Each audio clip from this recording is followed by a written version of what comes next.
नमस्कार दोस्तों, Yogesh technical experiment vlog channel पर आपका फिर से बहुत बहुत स्वागत है। दोस्तों आज मैं आपके लिए अपना एक नया व्लॉग लेकर आया हूँ। आज मैं आपको अपने कोल्ड चेन पॉइंट पर लेकर चलूँगा और मैं आज आपको बताऊँगा कि हम इतनी ठंड में भी हमारी वैक्सीन को कैसे सुरक्षित रखते हैं, और इसलिए मैं आपको कहता हूँ कि अपने बच्चे को सरकारी केंद्र से ही वैक्सीन लगवाएँ। तो दोस्तों आपने देख लिया कि अब बाहर का तापमान कितना चल रहा है, और इस मौसम में खासकर हमारे जो आइसलैंड रेफ्रिजरेटर रहते हैं वो कई बार 2 डिग्री से नीचे चले जाते हैं, यानी कि +2 डिग्री से नीचे। तो आज हम उसी की एक फॉल्ट फाइंडिंग करेंगे। मेरा एक आइसलैंड रेफ्रिजरेटर 2 डिग्री से नीचे जा रहा है। आज उसके तापमान को मैं सेट करने जा रहा हूँ, और इस वक्त बाहर का मौसम लगभग 16 डिग्री के प्लस आसपास चल रहा है। तो दोस्तों चलते मैं आपको बताता हूँ कि अभी आप जो आपके आजू बाजू में ये पीले पीले फूल देख रहे हैं ना, ये हमारे यहाँ का पीला सोना होता है। दोस्तों ये सरसों के फूल हैं, और अब लगभग 1-1.5 महीने के बाद इनमें बीज निकल आएंगे, और इनसे फिर सरसों का जो हमारा ऑयल है वो हम निकाल लेते हैं, और इसे हम पीला सोना कहते हैं। आपको चारों तरफ यही नज़र आएगा, क्योंकि लगभग यहाँ पर इसी खेती को किया जाता है।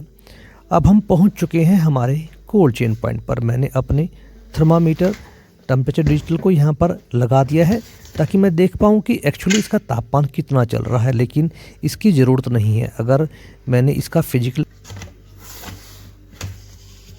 में हुई है, बिल्कुल इसका तापमान 2 डिग्री से नीचे जा रहा है। इस तापमान का हमें कैसे पता चलता है वो भी मैं आपको बताऊंगा, क्योंकि हमारी जो टेक्नोलॉजी दोस्तों वो अब एडवांस रूप ले चुकी है। हमारी भारत सरकार ने इस टेक्नोलॉजी को काफ़ी विकसित रूप दे दिया है। ये इसका इंटरनल एल्कोहल थर्मामीटर है।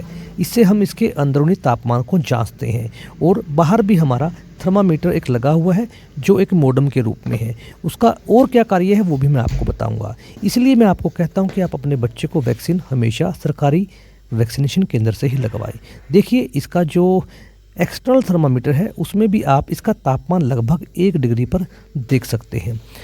इसका जो मैसेज है वो हमें मिलता है इस मॉडेम के द्वारा। जैसे ही तापमान 2 डिग्री से नीचे जाता है या फिर 8 डिग्री से ऊपर जाता है, तो इसकी सूचना हमारे इस टेम्परेचर डाटा लॉगर से हमारे फ़ोन पर हमें प्राप्त हो जाती है, और हम समय रहते ही हमारे इस आइसलैंड रेफ्रिजरेटर को दुरुस्त कर देते हैं। इसका तापमान इतना नीचे क्यों गया? क्योंकि एक तो ठंड काफ़ी बढ़ चुकी है, और यहाँ का तापमान लगभग 3 डिग्री के नीचे भी चला जाता है कभी कभी। लेकिन इसका जो थर्मोस्टेट है वो मैंने देखा तो उसकी सेटिंग अभी 7 डिग्री पर की हुई है, यानी कि 7 नंबर पे की हुई है। इसलिए मैं इसके थर्मोस्टेट को चेक करूँगा, इसको दोबारा से एडजस्ट करूँगा, क्योंकि ये एक मैनुअल थर्मोस्टेट है और कई बार इसके कॉन्टैक्ट पॉइंट काम नहीं कर पाते। इसलिए मैंने इसको बिल्कुल 1 नंबर की स्थिति पर ला दिया है। अब मैं जाँच करूँगा कि क्या ये बंद होगा इसका कंप्रेशर, क्योंकि अभी कंप्रेशर चल रहा था, और आप भी उसकी आवाज़ को ध्यान से सुन सकते हैं। थोड़ी देर के लिए मैं चुप हो जाऊंगा।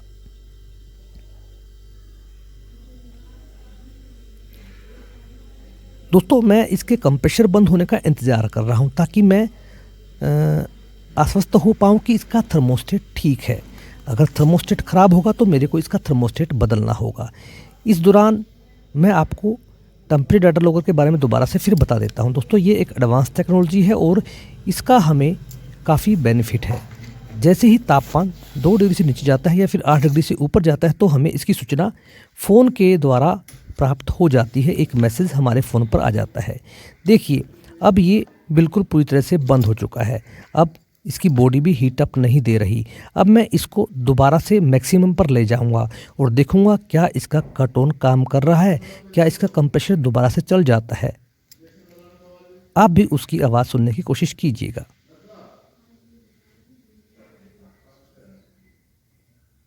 और देखिए इसका कंप्रेशर चल गया है, यानी कि थर्मोस्टेट काम ठीक कर रहा है।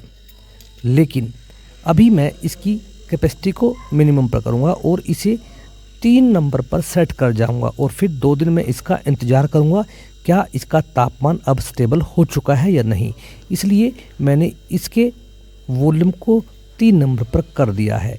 अब इसका तापमान 2 डिग्री से नीचे नहीं जाना चाहिए, और इसके लिए मैं इसको लगातार हमारे टेम्परेचर डाटा लॉगर से इसको वॉच करता रहूँगा, वहाँ बैठे बैठे फ़ोन पे। इसलिए मैं आपको कहता हूँ कि आप अपने बच्चे को वैक्सीन हमेशा सरकारी कोल्ड चेन पॉइंट केंद्रों से ही लगवाएं, क्योंकि यहाँ पर हम वैक्सीन के तापमान का विशेष ख्याल रखते हैं। वीडियो अच्छा लगा हो तो लाइक और शेयर अवश्य कर दीजिएगा दोस्तों।